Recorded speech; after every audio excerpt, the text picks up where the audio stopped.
Magandang tanghali sa'yo, brother. Anong pangalan natin sa totoong buhay?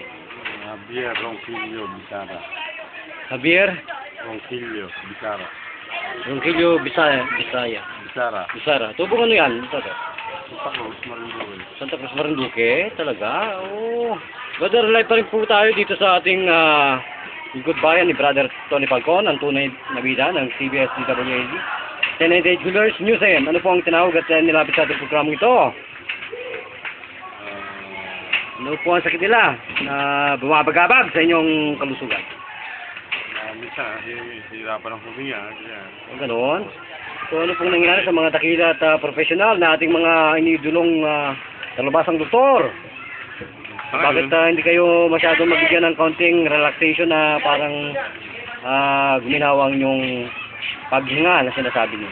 Wala sa doktor pag ang gamot talagang hindi ka gagaling. Pag wala kang gamot, mabili. Oo, ganun ho ba? So ano po ang masasabi niyo matapos kayong napatan ng ating usual serving ngayong tanghaling ito? Sa ngayon, medyo relax na. O ang hininga ho ninyo, anong masasabi ho ninyo kanina? Hinga po kayo. Normal na. Normal. Bakit po kanina para may sumasabit, gano'n? Saan ho sumasabit? Ituro ninyo kung nasaan. Oh, gano'n ho ba? So, ano po ang nadadagdag ninyo? Kaya yung po bang gutom ninyo bumalik na para masabi ninyo na kayo magiging sibatista na, gano'n? Kakain kayo ng marami? Ano pakiramdam po? Gutom na kayo? Medyo gutom. Bakit kanina po? Wala kayong naramdaman na nagugutom? Wala pa kanina. Okay. So, nung na-touch ko kayo ng usual, parang parang pakyaw. Ha? Sigana ho ba sa mga punches yung tinanggap ninyo? Talaga yun. Ha? Talaga ho bang dapat aming mga hamon? Ito po naman yung hamon natin sa mga may sakit. Kaya po, idol ko ang Peter, talagang nangahamon. Talagang babagsak ka pag kayo kumasak, babagsak po kayo sa judo. Ayan po ang kapangyarihan ng judo Martial arts. Unahan lang po yan, kaya kailangan po talaga gamitin na natin ito sa maganda. Huwag na po kayo magpasaway para ang aking idol hindi na masyadong maging mabait sa inyo. Pakiramdam mo na, brother? Okay, Parang nakakahinga ng konti. So, nung nangyari po sa inyong tainga, nung nilagyan tayo ng protocol?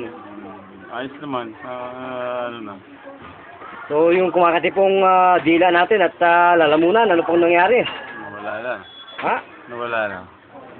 Ilang beses na ho kayong uminom ng mga inspektoran sa doktor? Okay, malapit 10 years na. 10 years po? Hindi mawala ang mga halak at ang mga kumakati ng lalamunan sa mga sipon, gano'n? Hindi, nawawala pag gamot. Pero pag bumabalik.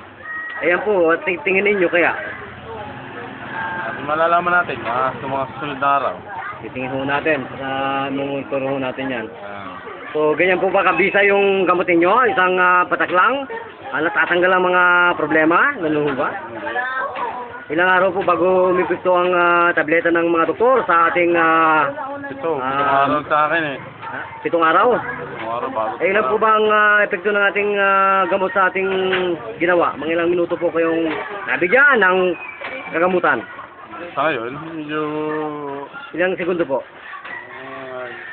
10 hanggang 5 segundo. 5 segundo. Okay. Magpapasalamat ho ba kayo sa dakilang Panginoon natin? Buhay ho ba kabayan ng ating Panginoon sa ating harapan? Buhay na. So, sa iyo po ang pagkakataon para ipagalam ito sa ating kababayan dyan sa Santa Cruz, Marinduque. Sige po, sa inyo ang pagkakataon. Sa lahat ng mga may karamdaman, may mga sakit at